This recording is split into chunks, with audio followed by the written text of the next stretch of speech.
پیغمبر علیه الصلاۃ والسلام مبارک فرمایي دوه شیطانان سره ملاو شو. یو ډېر چاغ و، ابل چې دی ډېر ډنګر و. پیغمبر علیه الصلاۃ والسلام فرمایي دې ډنګر و چاغ ته ویلې سترا چاغ څنګه پښتانه تیار بولي، څنګه تیار څنګه کیسه د خیر خو دی. دور ته ویلې ول زه خو د یو داسې چا سره ورسره یم، د یو داسې مسلمان سره ورسره یم چې هر شی خوري بسم الله شریف په نور باندې وایي. نو یې زه ملګری یم، په هر شي کې زه ملګری یم. نو زه په دې چاغ څه وایم؟ ده ته ویل ستا ولې خانه خرابه ده؟ ول زه د داسې چا ملګری یم چې هر قدم اخلي بسم الله وایي، د لوږې مړ کړل.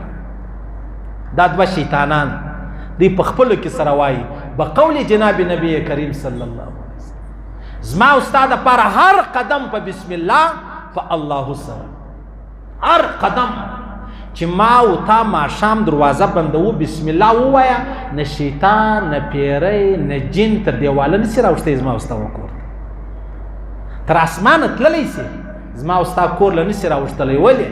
اللهم او تا ووایي د الله په نامه کې الله دا اثر یې شی دی. ما او تا چې کله کپړې بدلوو یا کله د خپلو بچانو سره یو ما او تا بسم الله شریف ووایو، دا شیطان مخامخ ما او تا ته ولاړ دی، دا پیری و جن مخامخ ما او تا ته ولاړ دی. زما او ستا بدن شرمګاه بې ادبي ما په هغه نه ویني. لکه څنګه د انسانانو دپاره دیوال دی، دروازه ده، پرده ده، و د پیریانانو د جناتو د شیطانانو اخونه ما او تا نه وینو، هغه ما او تا ویني په هر حال کې. ما او تا چې بسم الله شریف ووایو نه پیری ما او تا لیدلی سي، نه بیا ما او تا هغه شیطان لیدلی سي. که سړی باتروم بیت الخلا لره ولاړی قضای حاجت لره هم، که سړی د خپلو بچانو سره و هم، او که سړی خپلې کپړې بدلولې هم.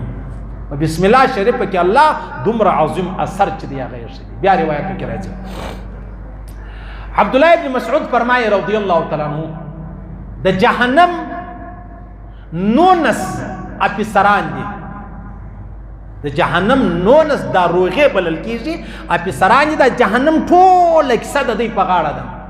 عبدالله ابن مسعود فرمایي وایي بسم الله الرحمن الرحیم دا 19 حروف دي.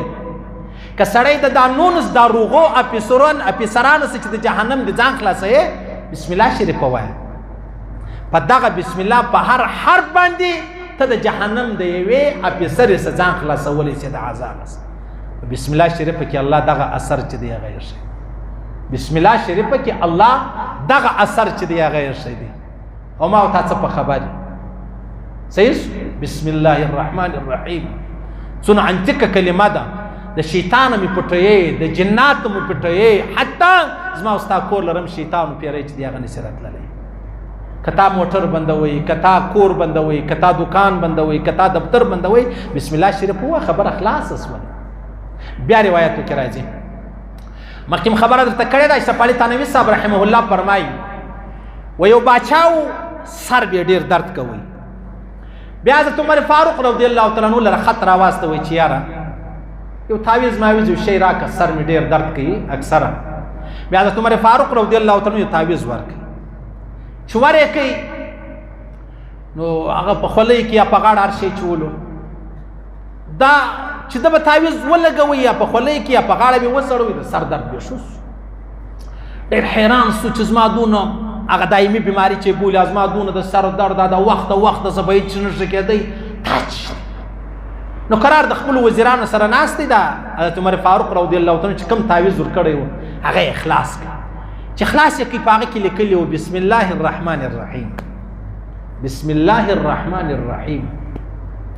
نو او دا په بسم الله کې دونه اثر دی، نو په خود عظیم قرآن پاک کې به څونه اثر دی.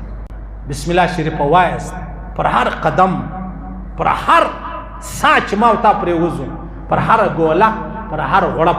شیطان بیا نه راسره خوري، شیطان بیا زما او ستا سره خوراک نه کوي، ځکه یو ډېر ډنګر و غریب، بل ډېر چاپ، ای د هغې د غله سره ورسره و، بل د یو بزرګ ملا واجو تبلیغي سره ورسره و، آیا په لوږه خانه ور خراب کړه، بل درته لا غټ موړ اوسه. دا د الله رسول فرمایي.